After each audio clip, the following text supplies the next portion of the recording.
to a special edition of the Wednesday night class. We're going to sway from our normal subjects, talking about the Parashah. You know, it's a good Parashah. We'll have to catch it on the next cycle, Parashah. But we're in this Pesach spirit, so we're going to go tonight again, like last night's class. Last night's class we didn't say one Hiddush. Everything was people know already. Just we repeated it, and we gave a little understanding to things that are known already, that are in all the books. You can do it yourself. So we're doing the same thing tonight. The purpose of tonight is to review the Halachot. It's mainly a Halachah class. Most of the Halachot you already know already. Most of the Halachot you know either because you learned it, or because you've been doing it for the past 10 years, 50 years, whatever it is. You've been following the Halachot every year, so by rote, by routine, already you know the Halachot. So we'll just review it. Halakha says you always have to review it, because there's one nuance that you didn't know, there's one Hiddush that you didn't catch, or you forget from year to year. How do you wash your hands? Do you wash it like this, alternate, or you wash it like the Tilat Shadayim for bread? It's a good question that always comes up every year. I forgot how to do it from last year. So we'll start from the beginning of the month of Nisan, and we'll try to take you to the end of the Seder. Mind you that the first halakha of Halachot Pesach is that you're supposed to start learning the Halachot of Pesach 30 days before. Which means really we should have started this subject on Shushan Purim, on the 15th day of Adar. And 30 days you might finish all the Halachot of Pesach alone. But once you finish all the laws of Pesach, then you have to start learning the laws of Yom Tov. And once you learn the laws of Yom Tov, you have to go to the laws of Chol HaMoed. So there's 30 days. If a guy's learning 10 hours a day, he might be able to finish from A to Z with all the understanding. But tonight, you can't expect us to go through 30 days of rigorous preparation in an hour to go through the beginning to end. Therefore, we'll try to pick the highlights, like you said, Morris, and we'll try to give it to you clearly. Okay, let's start. Let's start with the first halakha when it comes into the month of Nisan, which is Birkat Ilanot. Birkat Ilanot is the beracha that we make on the trees. Nothing to do with Tu B'Shvat. Nothing to do with the night we eat the carobs. This over here has to do with a halakha that's specifically designed for the month of Nisan. When a person goes out in the month of Nisan, usually it's the spring, so the trees start to bud. The mitzvah is to go and appreciate the creation of Borei Olam, to go in front of two trees. They could be any trees, as long as they're fruit trees, and as long as they're budding. If you went to a tree that already has an apple on it, you're too late. You have to catch it in the beginning process when they're budding. So you try to find, let's say, example, an apple tree and an apricot tree. Beautiful. You find those two things together, you go and you make a special beracha b'shem u'malchut. Now, questions you can ask on this halakha. First, is it only in the month of Nisan? Let's say you have a cold Nisan and no trees are starting to bud. I think now, even though we didn't have such a bad winter, but we didn't get any hot days for a long period of time, we're ready, the trees will start to bud. Maybe there are trees out there, as we speak, that are budding. But the question would be, let's say if you didn't have Nisan, any trees that are budding, could you make this beracha next month in the month of Iyar? Another question you might ask, could it be two of the same trees? Let's say you have two apricot trees right next to each other, and they're both budding. Could you make Birkat Ilanot on two of the same fruit, or they have to be two different fruit? Another question you'd say, can you make Birkat Ilanot on a tree that is grafted? Which means it wasn't created from Borei Olam, 6 days of creation. What they did is they took an orange and they took another fruit and they turned it into a tangerine or a nectarine, whatever a grafted fruit is, and there you have that. Could you make Birkat Ilanot on a grafted tree? So all these questions are discussed in halakha. Well, let's go in order. First, the beracha should be made in the month of Nisan. However, if you were not able to make the beracha in Nisan, Chama Vadia is of the opinion that you can make the beracha also in Iyar, the next month, with Shem U'Malchut. You make the legitimate beracha. However, once you try to make it as soon as possible, because if you're walking in the street right now and you see the two trees, don't say, well, I'm going to wait for a minyan. it's nice to make Kaddish after, we'll have no. You're supposed to make it immediately when you see it. In Nisan, you're not supposed to wait for the minyan. However, for whatever the reason, the weather, or because you just didn't get around to it, then you can make it in the month of Iyar. Some houses that I know, the guy on my block, my neighbor, Hazan El Nadab, across the street on East 9th between R and S, he already has in his backyard 4 or 5 different fruit trees. And I'll be all but glad when you come into his backyard to come out and I'll give you a history of each tree when he planted it and tell you exactly how you see about each tree, and I'll give you the Siddur and help you make the Beracha. That's how we usually make it. But Osher Parkway on the corner, they also have some trees. In the back of the shul, sometimes they have trees. It's a mitzvah to go find this Beracha. It's a trivia question. What Beracha do you make once a year? This is it. The Kata Ilanot, a once a year thing. If you miss it after Iyar, let's say a guy, they woke up after Iyar and see Valet, sorry, you missed it. The next question we asked is, does that be 2 different fruits or can be the 2 of the same fruit? Sacham Madyaz Mekel also is lenient, can even be 2 of the same fruit trees. Which means you have 2 apricot trees, as long as they're 2 individual trees, you can make the Beracha. Of course, it's better to try to make it on 2 different trees, but in a situation where there was 2 of the same trees, that's also okay. Is it okay? You should do it, or if you happen to see 2 fruit trees, then you say, well, you have to go out of your way to find 2 trees. Well, the halacha says if you see it. However, once you know that there's a potential beracha, so you have to be silly not to go and try to. I tell you, you're not oved on anything. No, you're not oved on anything. You just lost out. It's like a guy had a chance to make $1 million. If you didn't make it, so okay, you didn't lose out on anything. You lost out $1 million, but you're not obligated to take the $1 million. If there's only 1 fruit tree, Mara says that we don't make the beracha. The beracha is Asher Bara Ilanot. Say Ilanot, say it in plurality. Therefore, we don't make the beracha. The last question we dealt with is a grafted tree. So the rabbis of the opinion that since these trees are in existence against the will of Borei Olam, because if God wanted a tangerine, so God, well, if that's a grafted, is it a grafted fruit? One of those. Tangelo, if God wanted that, He would have created the Tangelo tree. Now you're going to come now and start with modern science, take this tree, naturally put it together, make it. Of course, God is not going to change the normal path of the world.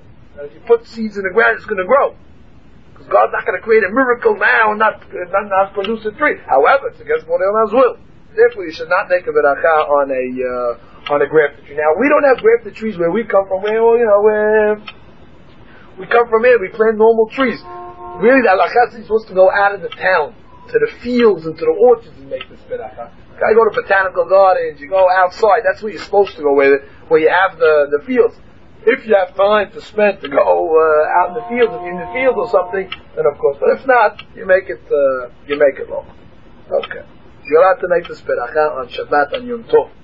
Even though you might want to say, maybe make a gezerah and say, well, you might carry the Siddur.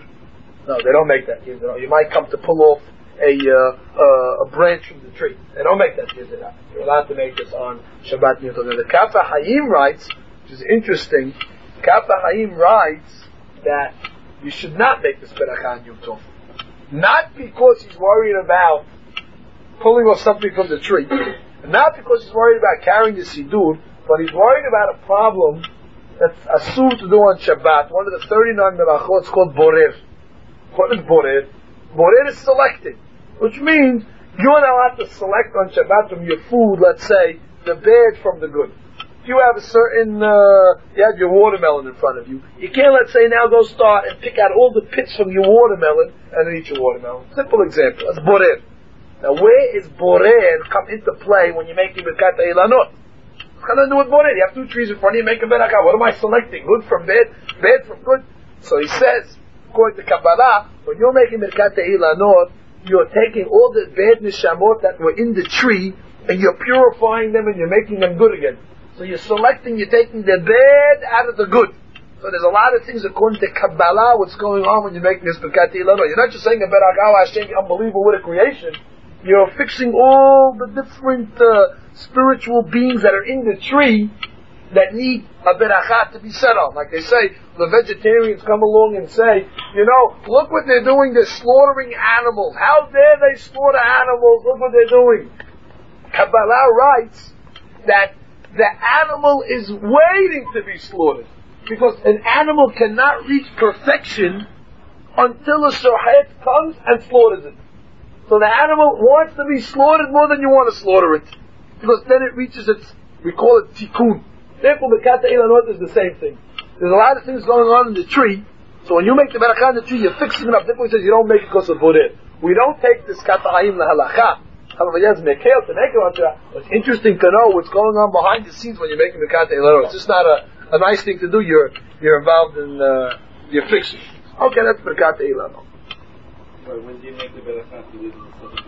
If you live in the southern hemisphere, which was what? Well, explain it. Under the equator, you mean? Under the equator. So, trees are not budding in Nisan. So you're asking, is this specifically made for Nisan? Or is it when they start budding? That is a good question. I'm not going to commit myself if I don't know. That's a good question. We'll have to analyze. Good thing. Well, he said you can stretch it to the year. But not beyond the year. Right. No, I hear your question. I got you. Southern hemisphere. Good question. Okay, now we get to the laws of Bidikat Hametz. That's the next mitzvah that hits us. That mitzvah takes place tomorrow night. Tomorrow night, Bidikat Hametz. So we have to discuss a little about this concept of Bidikat Hametz. Well, of course, we do not rely on our Bidikat Hametz that we make on the night of the 14th as our total check. Of course, the ladies make spring cleaning days before, make a thorough cleaning and taking cleaning the pockets and cleaning all the cabinets and cleaning the fridge and everything like that. You're not going to rely on your Bidikah now to start making a spring cleaning. That's done before. However, you're still obligated to make a Bidikah even with the spring cleaning. You can't say, well, my wife did it for 2 weeks with 3 maids and they cleaned the whole house, there's nothing left. Doesn't matter. You still have an obligation from the Hachamim to go make a Bidikah.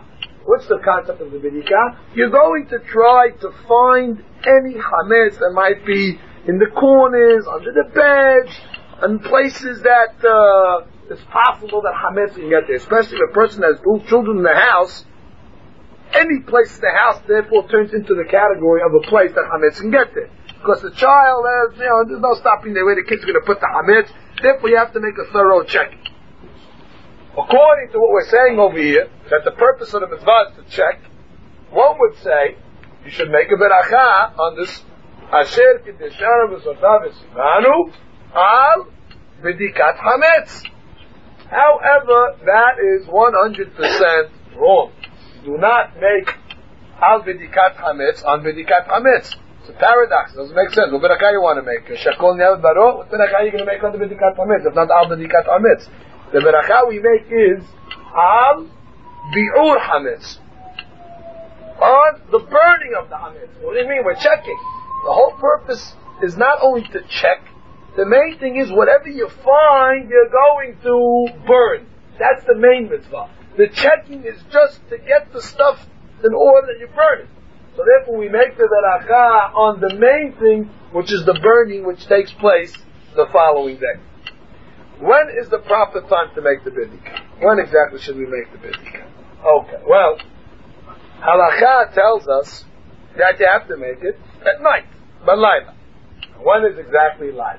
This is the same question we always go through when we go to discussing when Laila is according to Halachah. Way we're going to figure out is simple. Figure out when sunset is tomorrow night. Anybody know offhand what time it is? 7:20 about, maybe, something like that. Once you have sunset, all you're going to do is add 42 minutes. That's the magic number, 42 minutes, and then you can go make your bidikah. Even though there's some opinions that say 50 minutes, some opinions say 72 minutes, but for bidikat hametz, we're going to take the lenient opinion of 42 minutes, the earliest opinion, and make it at that time. Shadesiyon, they wait 35 minutes. Okay, that's the Shadesiyon minhag, 35 minutes after Shabbat. Okay. So the guys who say this, will make it in 35 minutes. But the minimum we wait, extra 7 minutes not going to hurt you. 42 minutes after sunset, then you start making the bidikah. What are you not allowed to do? Wait, till when? Till when? You have the whole night. You don't have to later. And if you forgot the night, you have the next day. If you got the next day, you have to do it on Pesach itself. And if you forgot it on Pesach, you do it after Pesach. Okay, that's really not okay. No one's going to forget to do it tomorrow. I don't want to get into those halachot. In any event, what are you not allowed to do and allowed to do when the time of the Bidikah comes? Well, halakha writes that once you get into a half hour before the time of Bidikah, let's say for practical purposes, an example, let's say Bidikah tomorrow night is 8 o'clock, 8 p.m., so therefore from 7:30 already, you're in Bidikah mode. Which means you're not supposed to go start now, going downstairs in your basement and start fixing your electric box. And start building a table if you're a carpenter. And not going to start doing different type of odd jobs, because we're worried that now you're going to go start playing around and fixing and doing and start working. You're going to get caught up in your work and you're going to forget about the Bidikah and you go to sleep and you forget everything. Well, from a half hour before the Bidikah, we don't want you to get involved in any type of work. The extent that halakha is even learning. Even now, a half hour before the Bidikah, open up a sefer and start to read. You know, when the guy starts reading, the Torah is moshech, the Torah draws you, so you're going to get sucked in, and therefore you're going to forget about the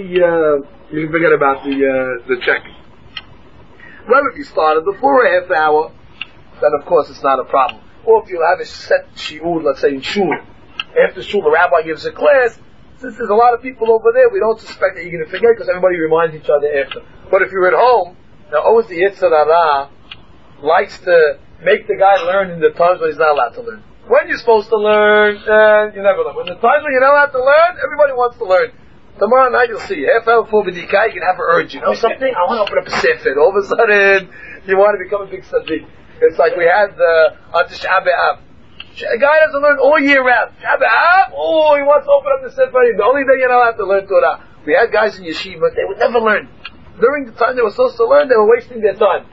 All of a sudden we had a blackout at the yeshiva. Well, they get a candle, and they walk around the yeshiva looking in the sefer with a candle. So all of a sudden, now in the blackout, you start to open up the books all the time when the lights are on, you don't know how to learn. So, of course, you have to know when there's mutar to learn and when you shouldn't. So half hour before, you shouldn't start to...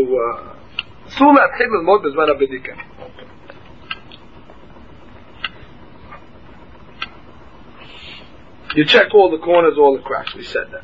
You have to go through the whole house. Oh, so that's the question. It seems the Syrian minhag is that Bidikat Hametz should not exceed more than 18 minutes. And if you go more than 18 minutes already, all the restaurants are going to be full, we're going to be late. So we make our Bidikah according to really the dinner plans. We're not really interested in the Bidikah. Now that minhag, you have to know, is really, it's got no basis in halakha, that minhag. Bidikah, if you're going to make a thorough Bidikah, guy has a house, couple of bedrooms, bathrooms, basement, a garage, he has a car, he has 2 cars. You have to check your cars? Of course, the car's your property. So, Bidikah, if you're rushing it, will take you an hour and a half. That's if the guy's zipping. But, that's the way it's supposed to be. Why do we get caught up? I'll tell you why we get caught up. Because, next 5 minutes, that why? Because we have the minhag, according to Arizal, that we take 10 pieces of bread and we hide it around the house. Now, the guy who's checking thinks that all he's got to do is find the 10 pieces and he's done. So what did you do? You put 10 pieces, you hid them around the house, you went and you found them. Are you shocked that you found these 10 pieces? What was the purpose? Don't put the 10 pieces and don't check. We're not babies over here. No, it's not so. You're not making a beracha that you have to find. You're making a beracha, whatever I find, I'm going to burn. If I don't find anything, okay, I don't find anything. There's not a mitzvah to find chametz. What does Al Biur Hametz mean? Whatever I find, I am now ready to burn. From that technical halacha, if you didn't find anything, it's not a beracha batala. We have a custom according to Arizal, according to Kabbalah, to put 10 pieces. But you're not supposed to only look for the 10 pieces. Some guys have their kid walking around. You're getting hotter. You're getting colder. So that's not Bidikah Hametz. You're not supposed to do it. You're supposed to look for the 10. But besides the 10, you're supposed to look under the tables and under the couch and places that you... Many times when we made Bidikah Hametz at my father's house, we found sometimes in the pockets. Oh, here's the candy we found. Oh, you missed that. So you're supposed to, besides the 10, make a thorough checking. Now, if a person has a very big house, he says, like, it's taking me an hour and a half now, so I don't have the patience for that. So he gets all his family together. He says, I'm going to make the beracha, you all answer amen. You go to your room and check, you go to your room and check. So he sends all his kids to different parts of the house, and each one of you points a messenger, his messenger, to go check their quarters in the house. That's also possible, so long as they heard the beracha, so long as, let's say, we'll say they're bar mitzvah, and the girls are bat mitzvah, which already you can rely on them to check, they're trustworthy, and they can go make the checking. However, if you don't have kids in the house, and it's just you and your wife, so you can split it up. You let your wife answer amen, and let her go to her areas and check, but not that you're just looking for the piece. That is the wrong way to make Bedikat Hametz, and you're missing the purpose. So therefore, we'll start off like this, from A to Z. You come home, the time comes to Bedikat. What do you use to check for the Bedikat? What type of candle do you use? Or do you even use a candle? Or is there another option? Is one allowed to use a flashlight? What is the halakha? Halakha writes that you're supposed to use a candle. What type of candle? A wax candle, or a beeswax candle, or a paraffin candle. Candles that do not have isur in it, or that are not meat. For example, if a person has a candle, they used to make it out of fat. So if a guy's going to walk around with a candle that's made out of halif, he's scared to make bidikah because the halif is going to drip all on his kelim, on his vessels, and then he ruins all his vessels. Or if a guy has made out of shomin, or if a guy's walking around with a torch, let's say, he's going around checking his house with a Havdalah candle. He's scared. An Olympic torch he's checking his house with. So the guy's scared that he might blow up the whole house. The whole house might go up in flames. Therefore, all those type of candles we do not use. A wax candle is different. However, one might argue and say, what do you mean? Even a wax candle, you go around with your wife with a wax candle, and she's killing you because it's dripping all over the floor, and it's dripping all over the dresses, and one year we went, my father in the house, we went in the closet, and all the wax dripped on my mother's holiday thing, and forget about it. The whole pencil, we had to figure out a way. I'll teach you the trick. You take wax paper and you iron it over the wax, and it comes out. How do we know this trick? Because B'dikat Hametz, every year we drop wax on my mother's dresses. So, therefore, halakha has a leniency. If a guy's scared to go around with a candle, because he might blow up the house, like it happened many times, unfortunately, in our community, you hear stories. Always the day after Pesach, after B'dikat on the news, that they in Borough Park, building went up in flames for some reason. I don't know what the reason is. Bi'ur Hametz, by the way, you fulfill the great way that way. You burn the whole house down, you're a sadiq. You burn everything, you get the big olam haba. But we don't want you to do that. Therefore, you take a flashlight. Halakha just says it's not a problem. You take a flashlight and you go around now. A flashlight, you're not scared. Plus, you go around in the corners and the cracks, and it does a much thorough checking. The guys who want to follow the halakha the way it was in the olden days, what we do is the following. We start off with a candle. We have a flashlight in our pocket, so we go, symbolically we go a little to check with the candle, to fulfill the mitzvah with the candle, then we shake the candle out, and then we take the flashlight and we do the rest of it. Okay, so Steve wants to know where's the feather come from, where all other things come from. The minhag is, we go around with a bowl. Why do you go around with a bowl? Simple, no deep Kabbalistic meaning. Because the 10 pieces that you find, you have to put them somewhere. So instead of putting them in your pocket, so we put them in a bowl. Ben Ish Chai writes that in that bowl there's a minhag to pour salt in it. Even though it's empty, pour salt. Why? Because salt is a symbol of preservation. Salt preserves things. Therefore we want to give a good siman that just like God preserved us, or we're in good health to make this bidikah, God should preserve us for next year also, that we'll be able to make the bidikah. When you're checking for bidikah, Zohar writes, the Yetzer Hara, the Satan, gets very, very fidgety, very, very uneasy when people are making bidikah. Because Hametz symbolizes the Yetzer Hara. Hametz is something that's loaded, it's very high. It's the arrogant person. Yetzer Hara is arrogant. Matzah symbolizes the humble person, it's flat. Therefore, when we're checking, we're really checking for the Yetzer Hara in us. It's an introspection bidikah. Besides bidikah in the house, it's bidikah for the Yetzer Hara. You're trying to purify yourself from Yetzer Hara. So Yetzer Hara gets all scared. Therefore, he wants to put it olam and tries to speak against us when we make the bidikah. To try to ruin all the good things that are going for us. Therefore, when you put some salt in the plate, Yetzer Hara is warded off by the salt. He's allergic to salt. So once he sees the salt in the plate, he runs away. For whatever reason you want to take them, the Kabbalah reason or the preservation reason, doesn't cost you anything. Take a couple of shots of salt and put it in the thing. Some have the minhag to walk around with a feather. Ashkenazim go around with a feather. Why? Where did it come from? The feather is because if they get into the nooks and the crannies and they can't fit in there, they stick the feather and they get it in there. Or they want to brush off some crumbs, they go like this and use it as a duster. Our minhag, according to Ben Ish Chai, is we go around with a knife. The knife does the same thing. The knife, when you have to get into a corner, you stick it in, it's thin, and it's able to give you more leverage in order to get into those tricky spots. You're obligated. These are all minhagim, these are all things. So if a guy wants to go out with a wooden spoon, okay, wooden spoon is the same purpose, to get into the different spots over there, the other side, this side. Okay. So you made the beracha. Oh, this is important. The guy who's hiding the bread, the kids usually hide the bread. It is a recommended idea that the kids write down exactly where they hid the 10 pieces of bread. Because many times it happens that the kid forgets where he put so now you found 9 pieces, and now where's number 10? Where did you put it? I forgot, I don't know if I put it in the den or I put it in the living room, I put it upstairs. Now already, you know that you have live chametz in your house. There's a whole halakha. You put 10 and you found 9. Now you put yourself in a whole subject. Therefore, it's a good idea to send one of the older kids, or if you're doing it yourself, write it down. Even we forget from time to time. Write it down exactly where you put it, so in case you come up short, you look at the checklist and say, oh, this is where I have to check it. We don't put big pieces. We put pieces that are very small, less than a kezayit, less than a half a cerebral, much less. Very, very little pieces. Why? Because if you're going to make them very big, so they become hashuv. So if you're not going to find it and you're stuck, you end up having a very, very hashuv amount of hametz in your house. The whole question is you can nullify a piece that's hashuv.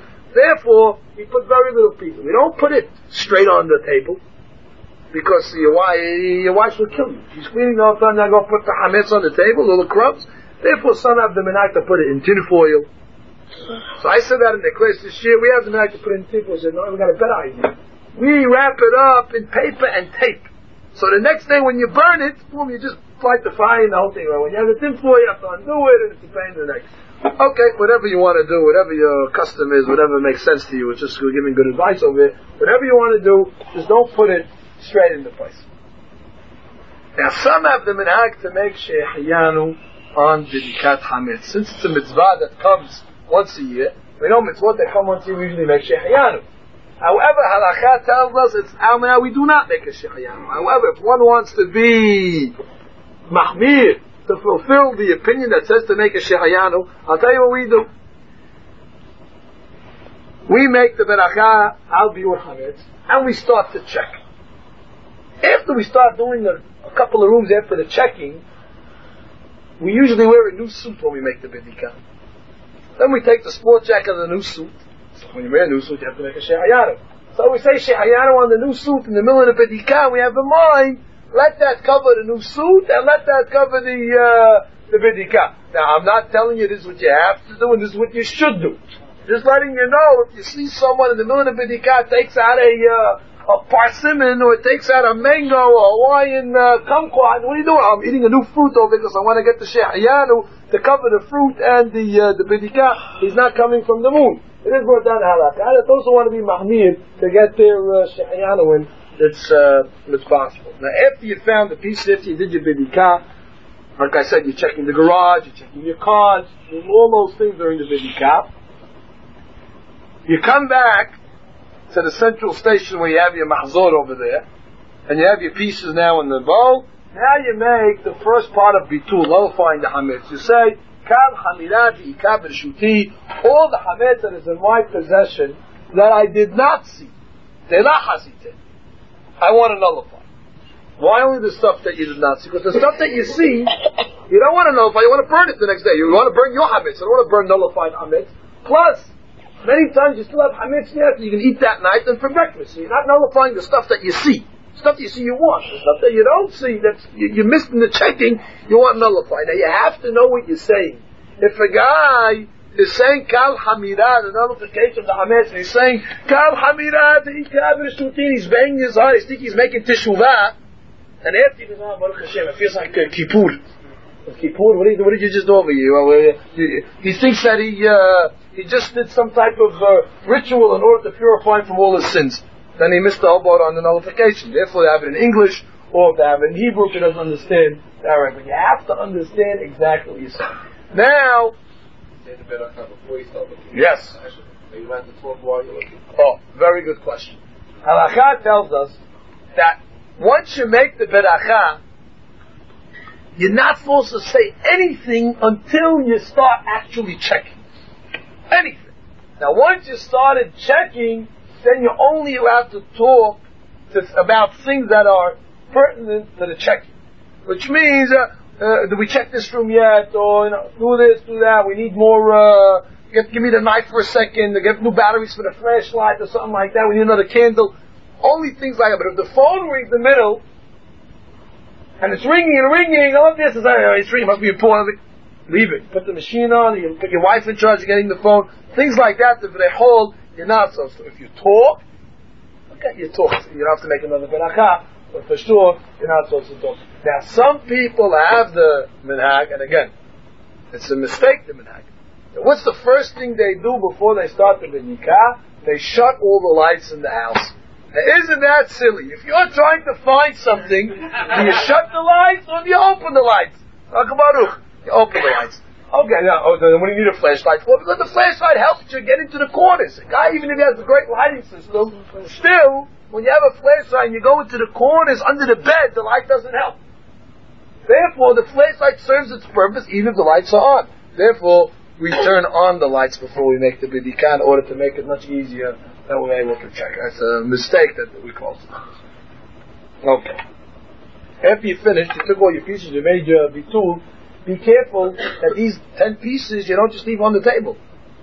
If a guy has a mouse in his house, all of a sudden it's going to come in the middle of the night and grab his hametz and come back and use 8 pieces. Now the mouse is bringing it around the house. So we don't have mice in our house. But you have children and things like that. It's equivalent when it comes to this thing. That they bring it around and play with it, stuff like that. Therefore we put it either on top of the refrigerator or we take the vessel that we have it in and we pour it over it, so therefore no one can get it. Or if you put salt in your vessel, you wouldn't want to do that because you're going to get the salt all over the place. Therefore, you put it on a high place so nobody can get it. Okay. The minhag is to say the bitul 3 times.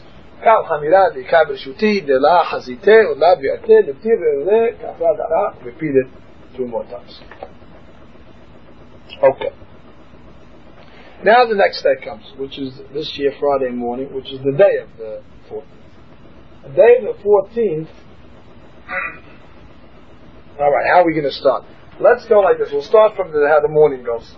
You go to shul in the morning. Now, if you're a bechor, if you're a firstborn, there's a whole section on halachot that apply to you.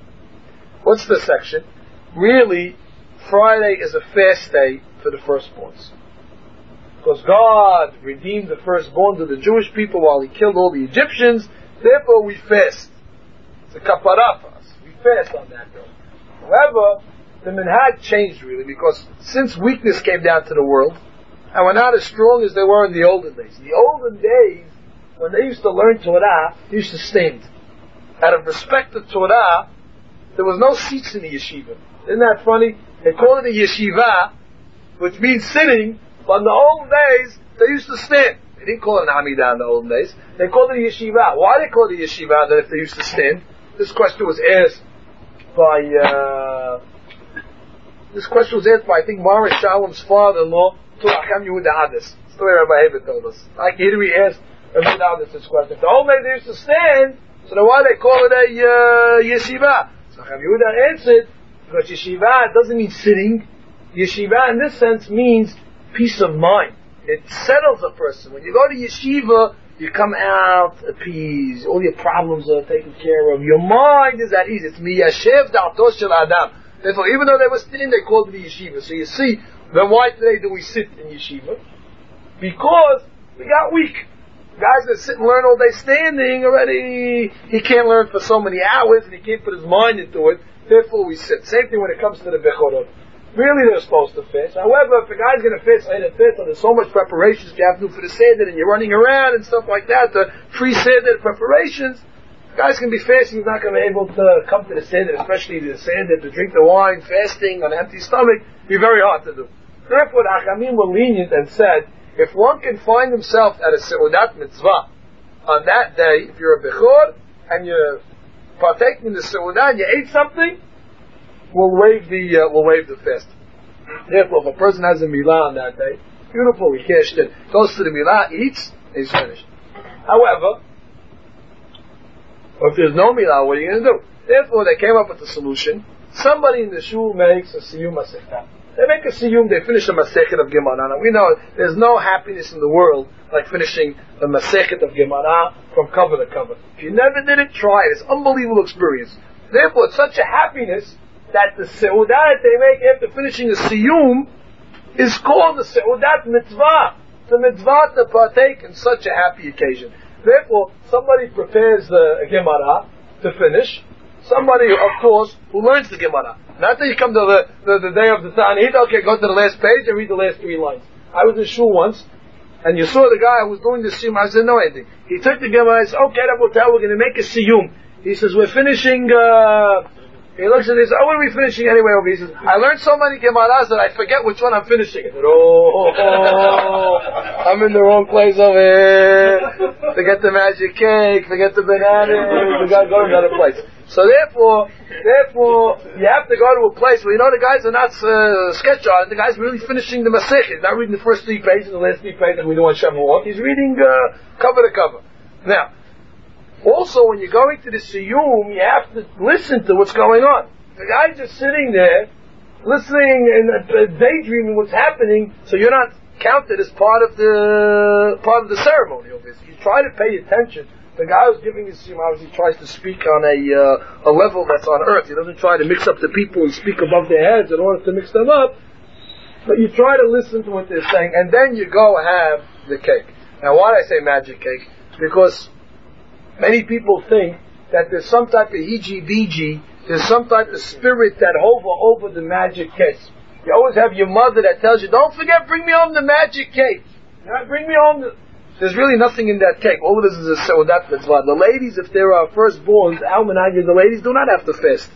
So if the ladies say, oh, you gotta bring me home the magic cake, there's no such thing as the magic cake, and really she doesn't have to eat it. If she wants to eat the cake, it's not a sufa to eat the cake, but there's no really law that you have to bring home any cake for your wife if she's a firstborn, anything like that. If it makes her feel better, okay, so I'll bring you home a banana and a piece of cake. Okay, enjoy it. You have to be careful, however, in shul many times, the cake that they give you on that day is made out of potato starch. Because they don't want to start bringing your live cake into the shul now. They didn't pass out, they just clean the shul. Therefore, they want to keep away from all problems. They make potato starch cake. Now, potato starch cake, you don't make a mizonot. It's not made out of flour, it's made out of potato. Therefore, we make a shakol on that type of cake. So if you're a bechor, you got to ask, before you eat the cake, is it from potato starch? And also, you drink a little wine, you have a little banana. So that's what you do if you're a bechor. But if you're not a bechor, you have beauty, I don't have to stay for the siyum. You're laughing all the time. You're a bechor, I can leave. But it's really wrong.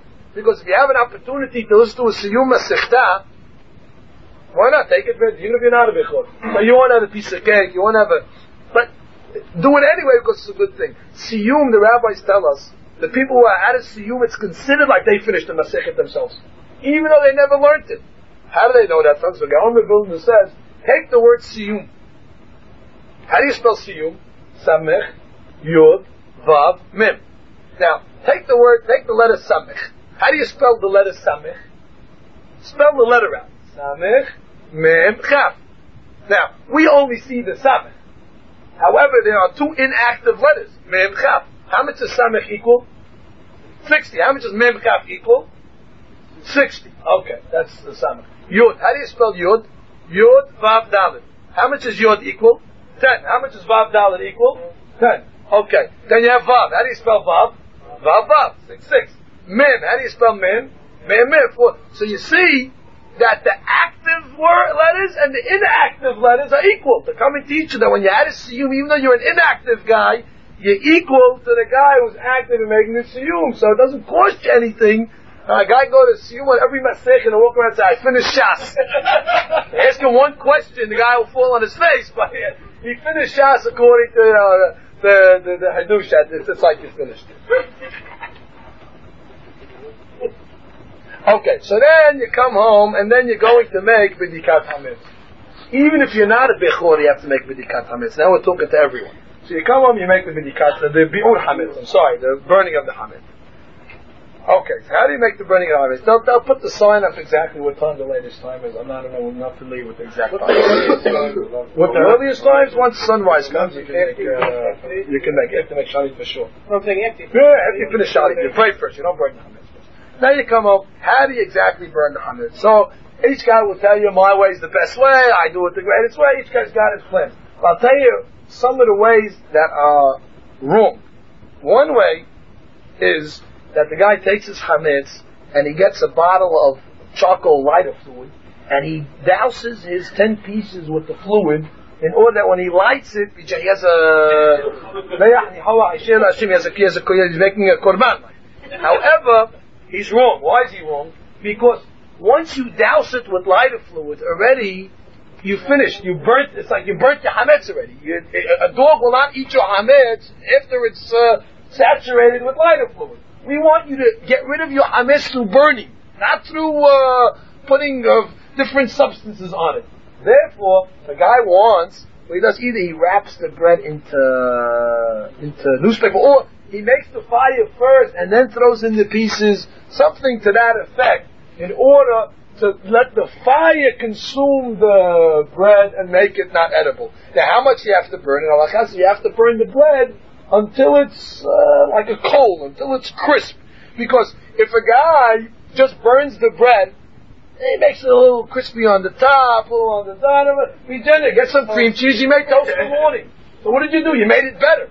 If you don't want to make it better, you want to burn it so that if a dog will come and see it, say, oh, I can't eat this over here, it's all charcoal. That's how you're supposed to burn. If a guy starved the fire, it's a windy day, couldn't do it, then after you starve the fire, you can take your charcoal fluid and put all your alcohol and stuff on that also. Now, we don't only burn the 10 pieces. Some guys, you have guys on my block, they take all their cereals and all their stuff, because let me tell you how it works. Really, halakha says you're supposed to get rid of all your hametz. You have that bottle of ketchup, you don't talk, okay, I want a bottle of ketchup, put it in your closet and sell it to the goy. Really, you're supposed to get rid of everything. Now, a person really at this point of the game should not have a lot of hametz in his house. Because the guy's smart already. After Purim, he's analyzing exactly what comes in his house. He doesn't go to the store after Purim and buy 8 dozen of wheat checks, because he knows by the time Pesach comes, he's going to have 15 boxes left. So therefore, he calculates what he's going to have. So when Pesach comes already, all his hametz is finished, and the little stuff that he has, the halakha says get rid of it. But you tell me, why don't you just sell it? Really, the selling is a type of loophole that the Achamim came up with for the guys who have businesses, who have cases of scotch and things like that. The guy, he feels bad to get rid of it. So for that, you could sell it. But on the couple of boxes of cereal and a couple of things of noodles and stuff like that, halakha tells you, tashbitu se'or mebatechem, get rid of it. Therefore, you'll see guys, when they're making the biur hametz, they're not only burning 10 pieces, they have a lot of other stuff that they're burning. Well, it's got to be burnt. So if it's in tin foil, it's not going to burn. No, I'm saying, like if you have unopened things. Unopened things also, give it to a goy before the holiday. Give it to your workers. Give it to somebody. Try to get rid of all. That's the right way.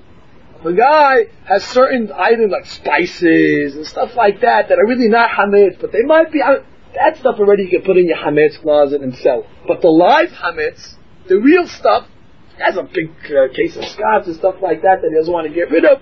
Okay, that you rely on the mechira. But otherwise, really, once you try to get rid of all hametz, right after Pesach, you start scratch, you start fresh, you have new price, you start everything from there. As far as the Bechor goes in the test, if he puts it from the test only when he hears the siyum, or the fact that he knows he's going to hear a siyum, is that enough for him? No, siree. He has to hear the siyum. Right, he has to hear it. So now we're going to come and tell you Bechirat Hametz. One should go anyway and sell his Hametz to his local rabbi. You go to the shul, you sign your name on the paper, and that is what you're doing is you're really giving the rabbi permission to sell the Hametz to the goy.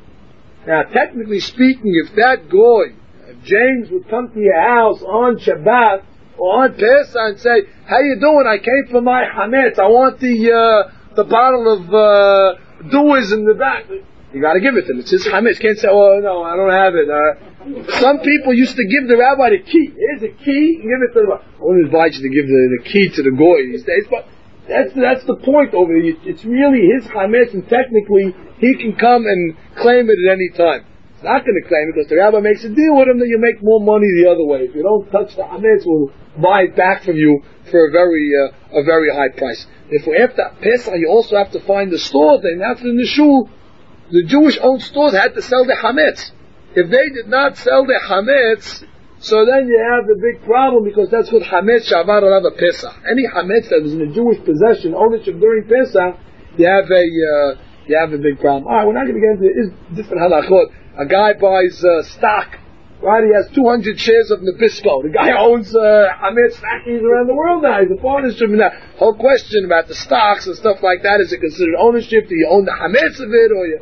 Okay, we're not going to discuss those issues, but one should really put his name on the list and sell the hametz. Now, we also sell.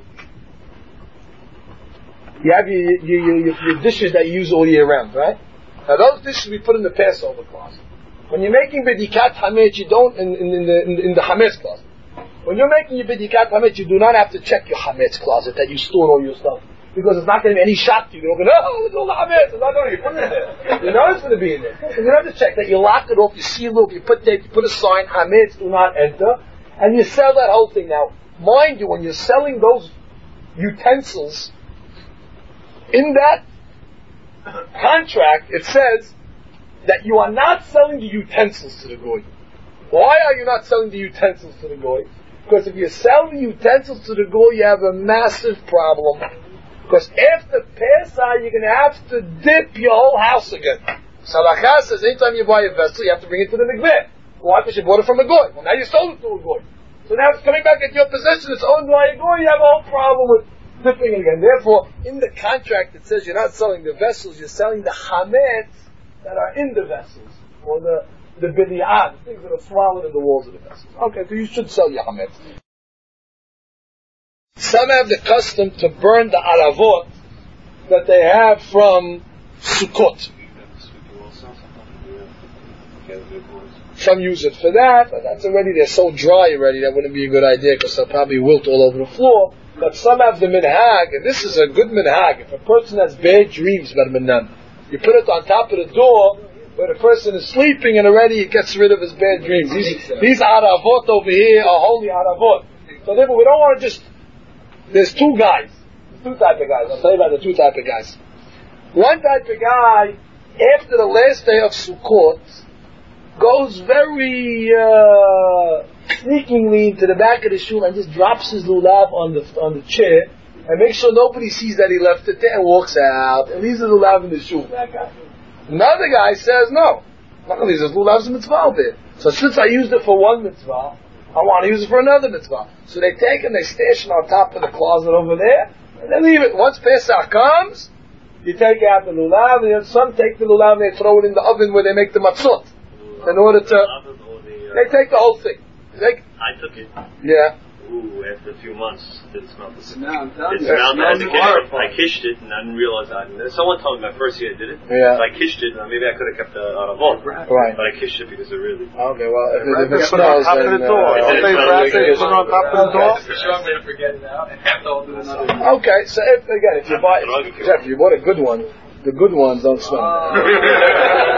Buy the kid set, they smell it for 2 weeks. So anyway, you have the lulav.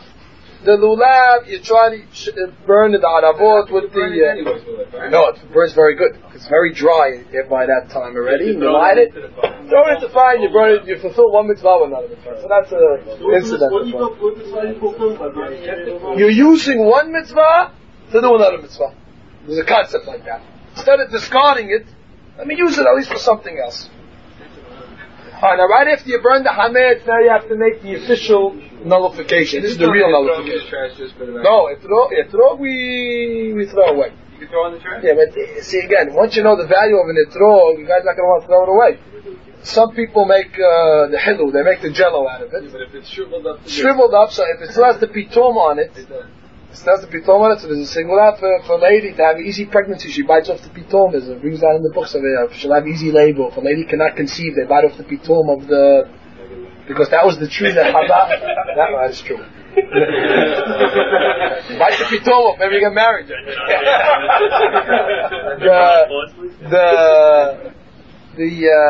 That's because Hava, the tree that she ate from, was an etrog tree. And the whole reason why ladies have a hard time in pregnancy is because she ate from the trees. And if when you're biting from it, you're trying to mittaken this. So even after the mitzvah, they still retain a certain amount of, because surely you're not going to burn the etrog, because the etrog symbolizes the sadiq. Therefore, we just burn the other, mainly the arafat, mainly the arafat. Then you make the bitul. The bitul is, again, kal hamirah de'ikab reshuti, all the hametz is in my possession, the haziteh uda haziteh. Now you say that I saw and that I didn't see. The be'erteh udla be'erteh, that I have burnt and I didn't burn. Now you're nullifying everything. The stuff you saw, the stuff you didn't see. Now that's the real main bitul. We say that bitul again 3 times, and you'll see in the Mansour, the last time we add an extra word in. Normally we say kal hamiradi kab b'shuti da'aziteh da'aziteh de'be'erteh udla be'erteh l'ptil. Let it be batel v'leheveh ka'afra da'ara. Let it be like the dust of the earth. The last time you say it, you say l'ptil v'leheveh hefker. Let it be odorless. They throw in the extra word hefker v'leheveh ka'afra da'ara. That's in the Mahzorim, you'll see it over there. Okay. That is in respect to. A certain Haggadah suggests many different. A certain Haggadah I suggest. Yeah. There is a Haggadah that they came out with. The Haggadah of the Ben Ish Chai. Now the greatness of the Haggadah of the Ben Ish Chai is a big picture of the Ben Ish Chai on it. The greatness of it is he puts all the extra Yehirasons and the different things, the preliminaries and the L'Shem Yehud and all the stuff before and after that you don't get in the Ikano Haggadah. They just the Man Shemitz Haggadah. They just give you the Berakah B'Zor. Here they give you all the things. That's a nice Haggadah to get. No, it's all. Now you want a Hebrew English one? Hebrew English one. That English one. I'm not familiar. That English one. Shall I ask you on printed Haggadah? I think in English. They did print it in English, but only English. They have either only Hebrew or only. Okay. Now we get to the law of Erev Pesach, which is Friday. Question is: are you allowed to work on Friday? Around what? Are you allowed to work on Friday? Work. Friday at 10 time? Or Friday in general? No, in general, Erev Pesach, you're allowed to work. Well, so, after Hatzot already, we don't work. Now, what does it mean we don't work? By the way, retailers and wholesalers, that's not considered work. Guy's sitting in a store standing, he's doing nothing. Customer walks in, he's selling him stuff. The guy's on the phone, wholesale, it's nothing.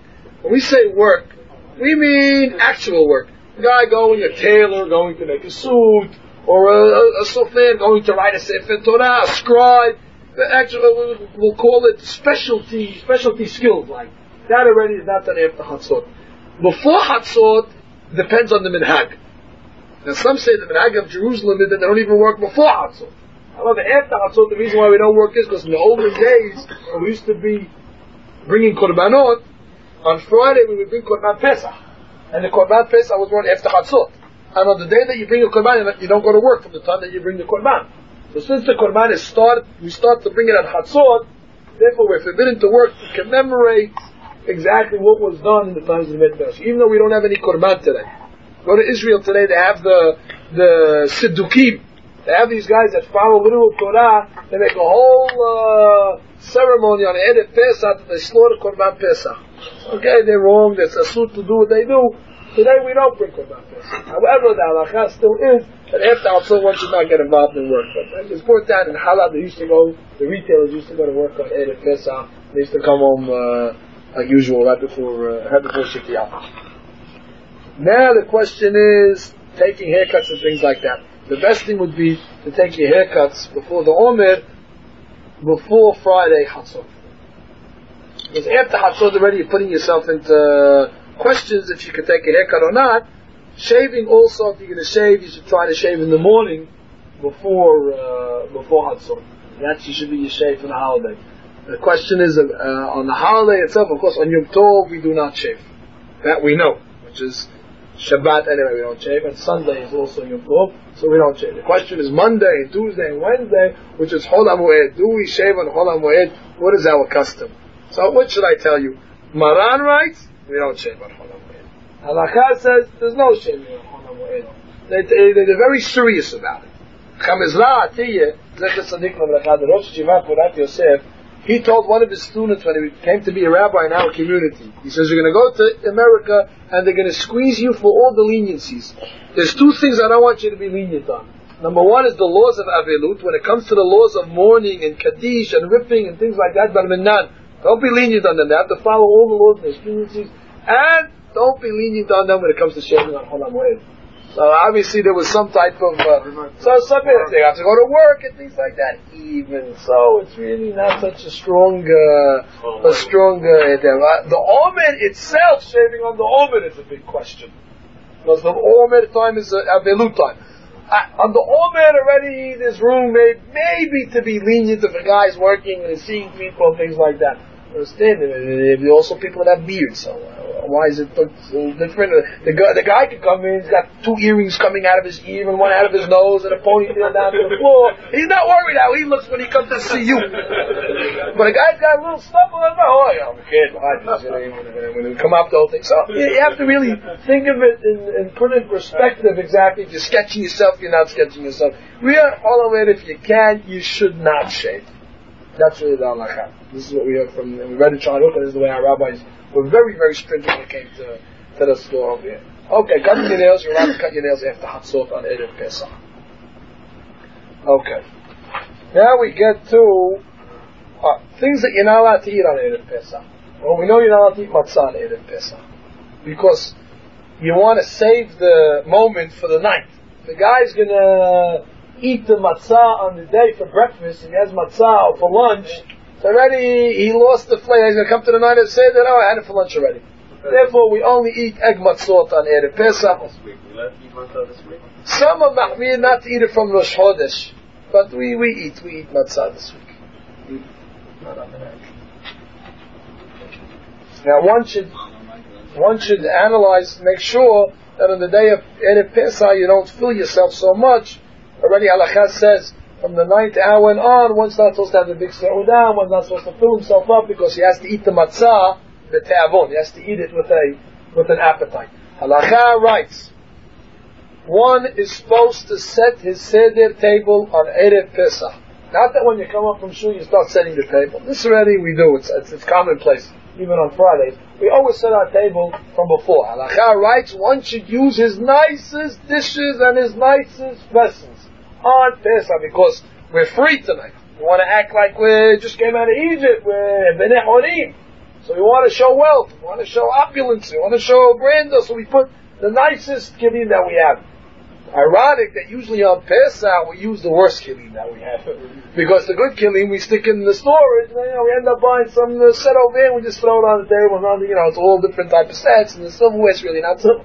But that's why if a guy is buying a new set, they tell him the advice is, wait till Pesach, use your new set on Pesach, to use it the nice way, and then after you transfer it to a all year round set. As long as it's new, you can use it for Pesach. Once you use it for Pesach, you can use it for all year round. So that's keep in your mind when you're going out shopping. The Rabbi Eiger, the great rabbi, Zecher Tzadik L'Bracha, used to put out the fanciest tablecloth on the night of Pesach. He used to save it, to cherish it, to put it out on the night of Pesach. He would put it out himself on the table, special L'chvod Pesach. And one year he had a visitor in the house, and Ani, he was sitting next to the rabbi, and they're ready to ceremony, making kiddush, and the Ani knocks over the wine all over the beautiful tablecloth. Now, what does Rabbi Eiger do? Instantaneously, Rabbi Eiger also knocks his wine down also. And he turns and says, wow, the table must be shaking over here. All the wine's falling.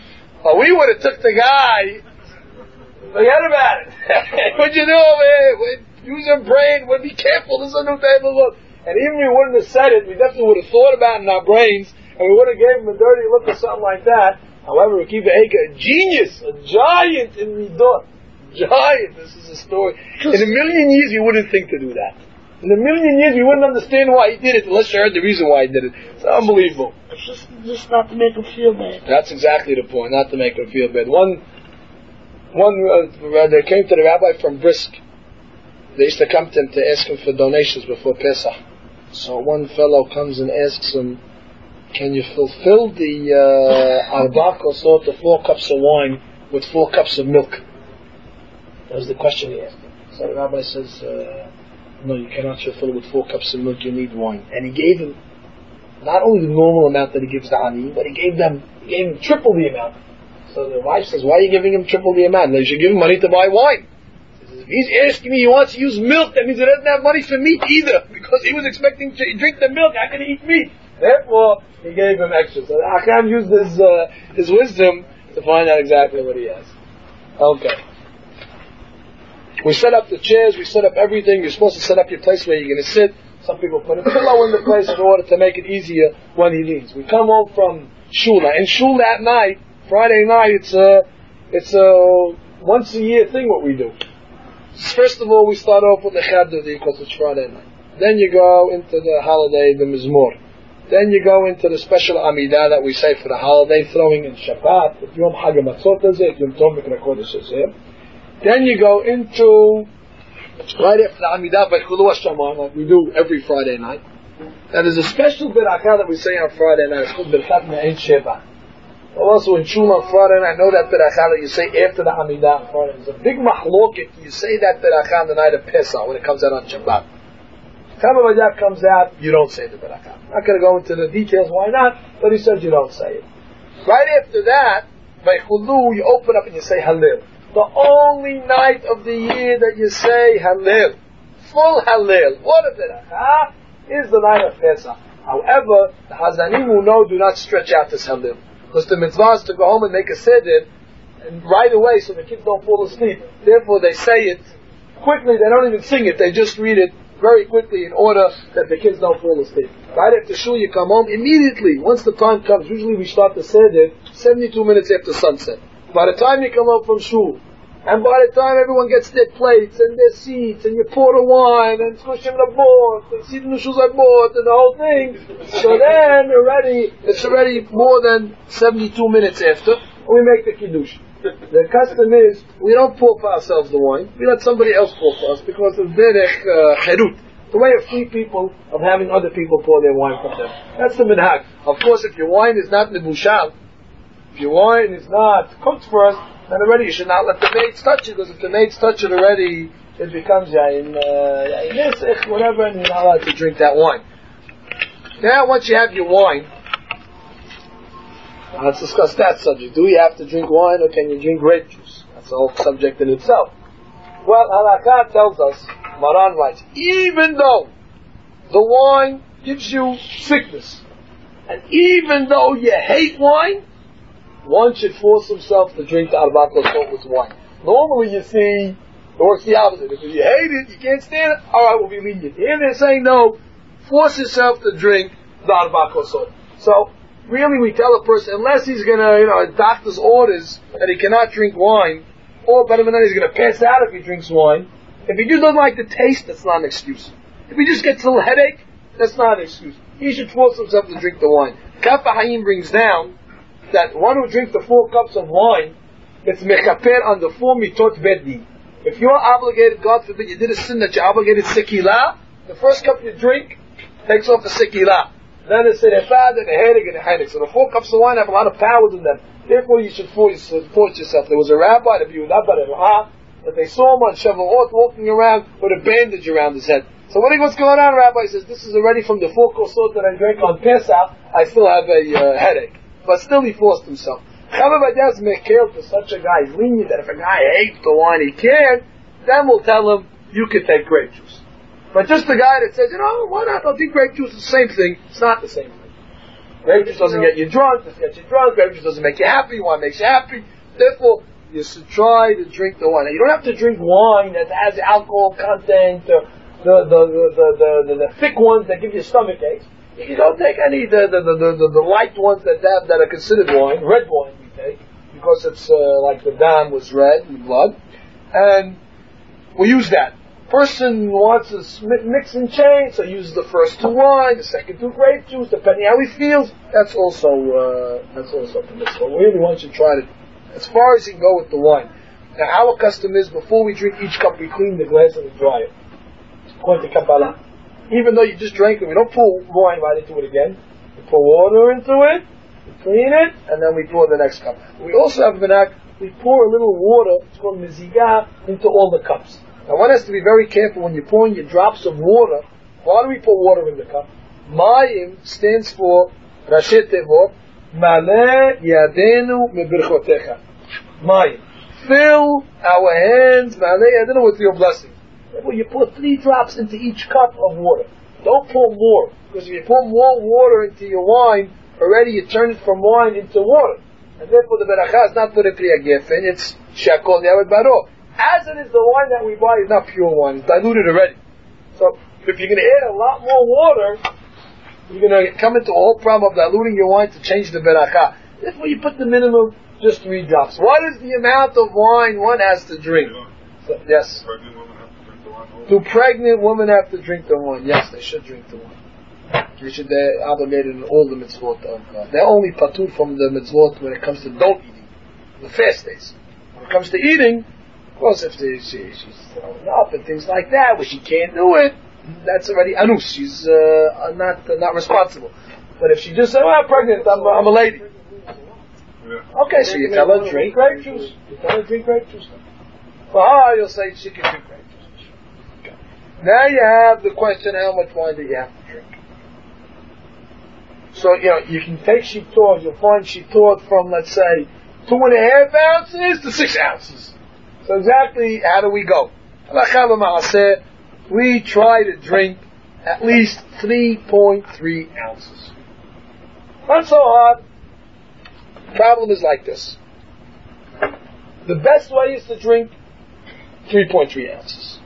If a guy cannot drink the full 3.3, he has to drink at least majority of the 3.3, which is about 1.7 about each time, at the minimum. Really supposed to drink the whole thing.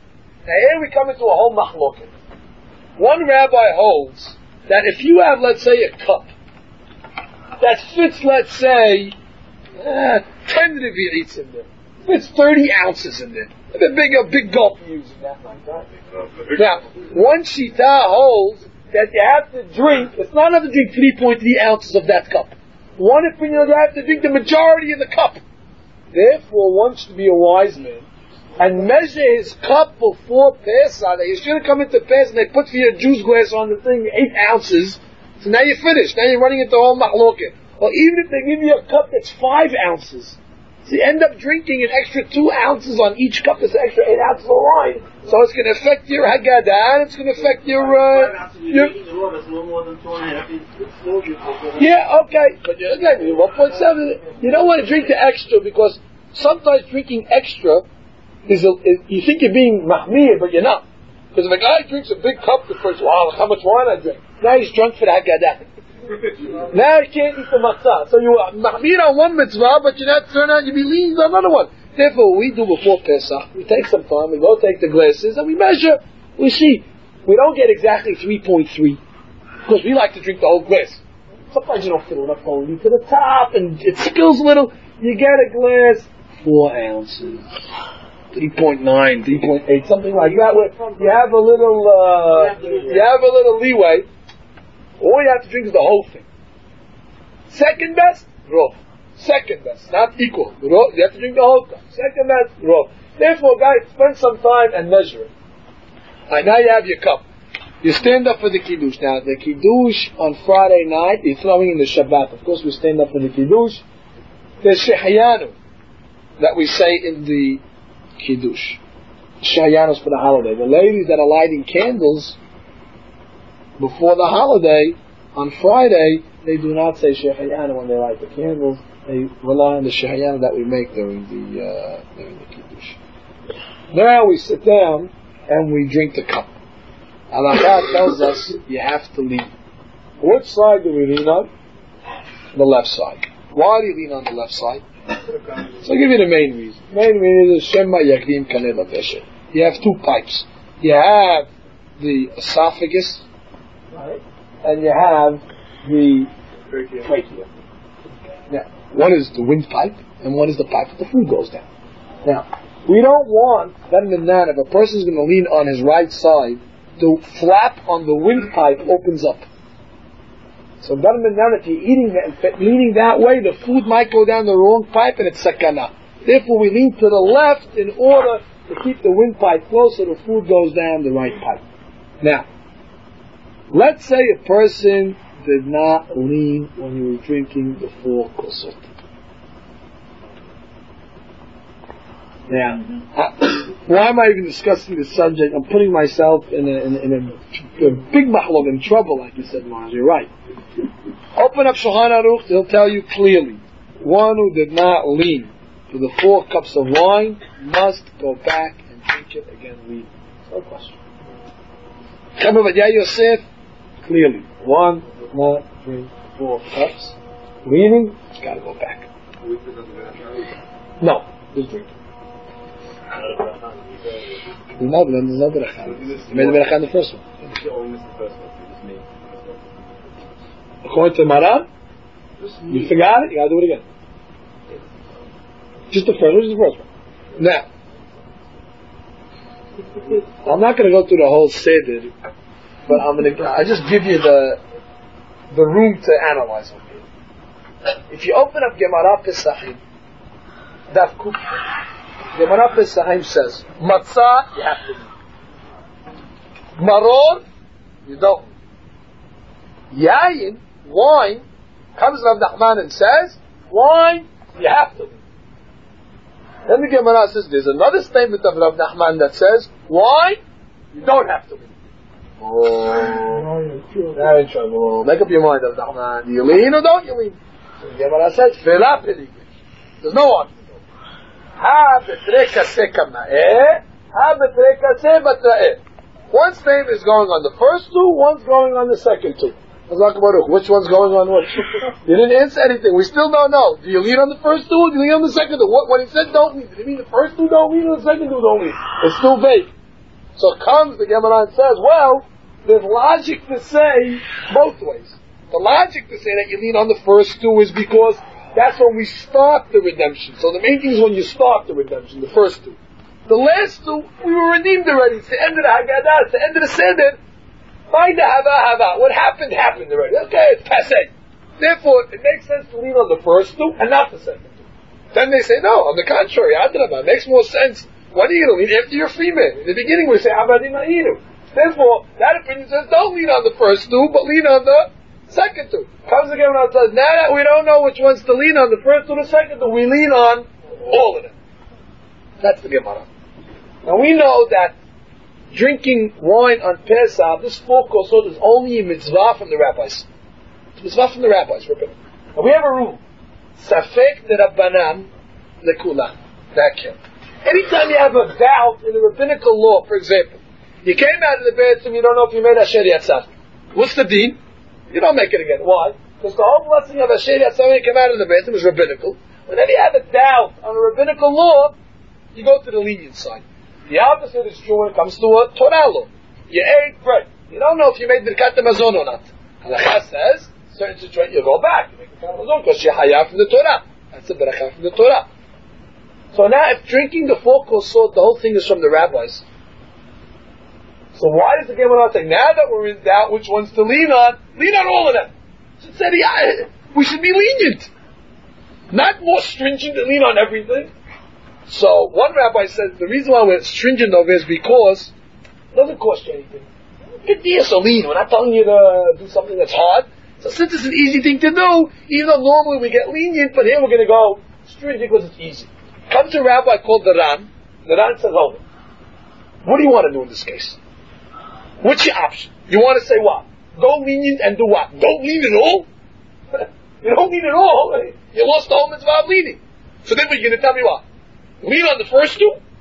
Why are the first 2 better than the last 2? Lean on the last 2. And why is the last 2 better than the first 2? Therefore, in this case, you have no choice but to lean on all of them. But the leaning that you're doing is really a safek. Maybe you have to lean, maybe you don't have to lean. The Gemara did not say for sure which one you have to lean on, so the whole thing is a safek. Keep that in mind. There's another opinion amongst the rabbis called the Rabbi. The Rabbi holds that in our day, nobody is obligated to lean. Ever. Not on anything. Because nowadays, it's not the custom to lean. The older days, that's the way the rich people used to sit on a couch and lean on the Mansour. On anything. Rabbi, we don't posek like Rabbi. We go like the other people. You're doing, but there is a shita v'rishonim out there that says leaning does not apply today. Comes a rabbi called the Hida and says like this. Of course, one has to lean when he drinks the wine. But let's say somebody did not lean when he drank the wine. So if he did not lean, I can tell you. First of all, the whole thing is a safek. Maybe this time that he had to lean, maybe it wasn't this cup. Maybe the leaning was on the other cup. Who knows if this is the real cup that you have to lean? The Gemara never resolved which cup you're supposed to lean. It's all a safek. And even if you want to tell me you have to lean on this cup, maybe we can go like that rabbi called the Rabbi that says today there's no leaning at all. Therefore, if somebody did not lean, according to the Hida, he says they don't have to go back on the wine.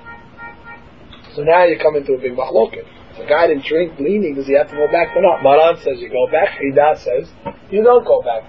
So on this question over here, they're not going to trap me. I'm not going to give you my opinion what I hold. I'm going to tell you, go ask your local rabbi exactly how he's supposed to say. I'm just giving you over here the food for thought, the both sides exactly, what side say to do it, and what side say to don't do it. You drank the wine, lean. Okay. Don't belittle the song that the kids sing, Kadesh Urchatz. Kadesh Urchatz says from the Yesod Yesod Shavada, you're supposed to sing it. You're supposed to sing the song. Those words have a lot of deep meaning besides the literal text. Therefore, every time you get to the part, Kadesh Urchatz, okay, Urchatz. Now you go wash your hands. Now, what's the reason why you're washing your hands? And this is a good law to know all year round. We're not going to go through the whole subject of it, but just the basic understanding. There's a law that anytime you dip something in a liquid, in one of the 7 liquids, you have to make netilat yadayim. It has to do with tum'ah and tahara of the olden days. For example, if a person is taking celery and dipping it in salt water, water is one of the 7 liquids. 7 liquids, yad shahad. Takes the celery, dips it in the water, so he's obligated to wash. The halakha that would apply not only on the night of Pesach, but would apply even on a Tuesday night during the year that you decide to have celery in salt water. It would apply if a person is eating grapes, let's say. Right? Now, what do you do before you eat grapes? You wash them. Now, the grapes are wet. So, eating a wet fruit, the halakha says, either you have one or two options. Dry the fruit, or wash your hands first. Now, by an apple, it's probably easier to dry the fruit from all its wetness and eat it without making it netilat yadayim first. But by a grape, you're not going to wash, hand dry each individual grape. It's probably easier to make it netilat yadayim. Therefore, that's the law. Maran talks about it in Shulchan He gives the whole law over there of washing something that's tibulo b'mashke, dipping it in a liquid. Therefore, we go to the sink without a beracha. Even during the always, it's without a beracha. You don't wash your hands before you do that. Before you dip it in the water, you wash your hands. You go, and how do you wash your hands? You wash it just like you're washing for bread. 3 on one end, and then 3 on the other end. And you compare the hands. That's the whole subject. Now you have. Now you have the. Okay, Kadesh. You can't all leave the table at one time. Somebody has to stay with the table, or not? Somebody has to stay with the table. The table is like they stay with the table. Nobody walks away and everyone goes inside to wash their hands. No. Usually it comes out that way that someone always there, but not that I know of. In any event, you go Kadesh or Pas Karpas. Now you come and eat the celery. Now by this time you're starving. So the guy, when the celery now to him is like a filet mignon. He wants to eat the whole stalk. Halakha says you can't. You have to be very careful to eat less than a kizayit. Now, what's a kizayit?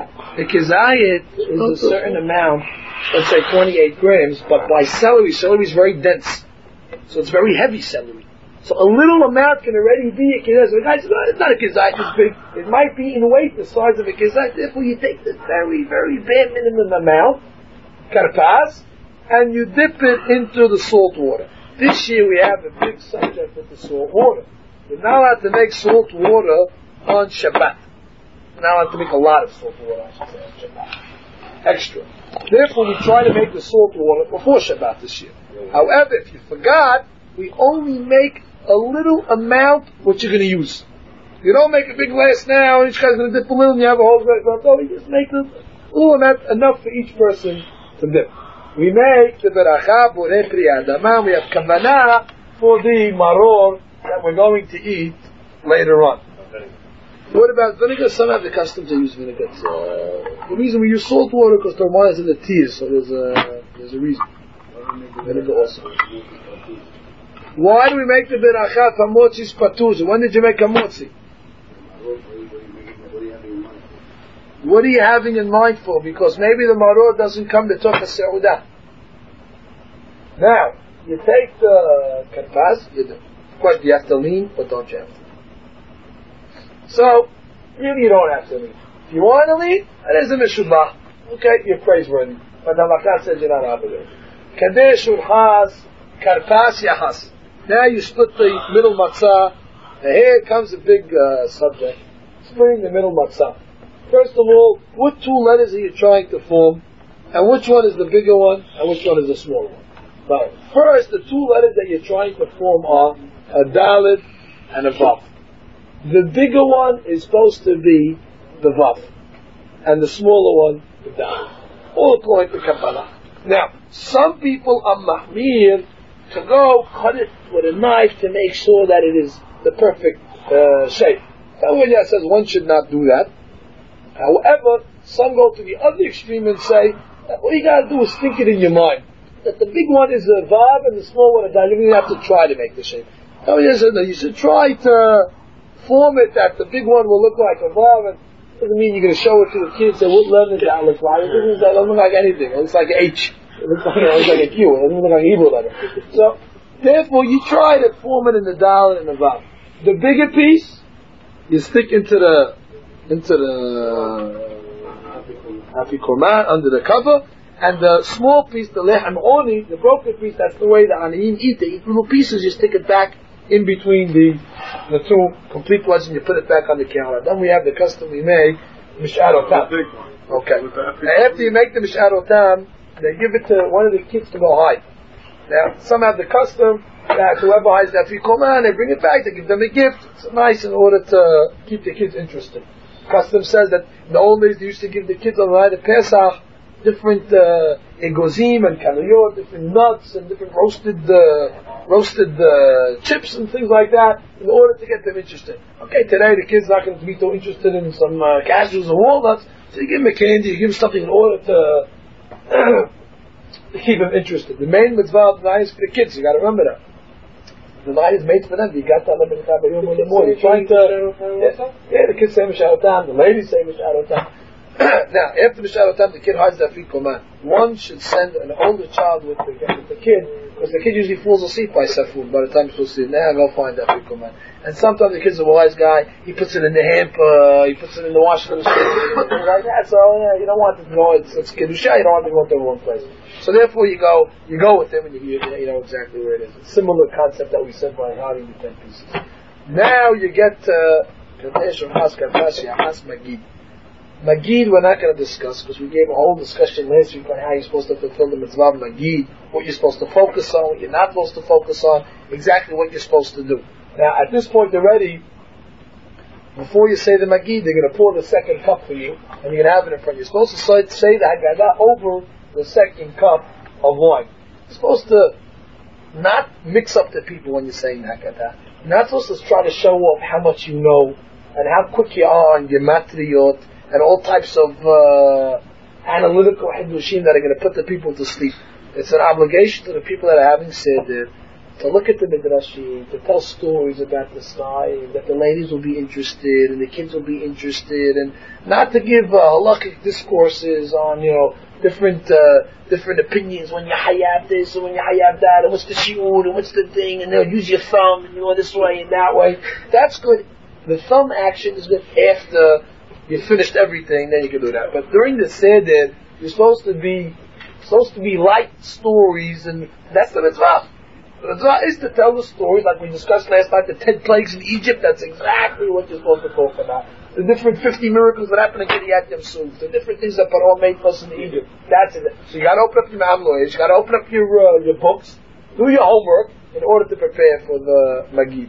At the end of the Magid, we say Berakah Ga'al Yisrael, and after Ga'al Yisrael, we lean to the left again and we drink the second course. There's a big difference between the first night and the second night this year. The second night comes out on Saturday night, so we throw our Havdalah into the Kiddush. Because you have the Havdalah. It's the famous Kiddush called Yaknahaz. That's it. This year's a Yaknahaz. What's Yaknahaz? Yayin Kiddush Ner Havdalah Zeman.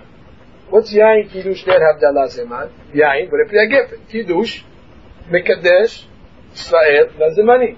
Yayin Kiddush Ner Borem Oreh Esh, Havdalah.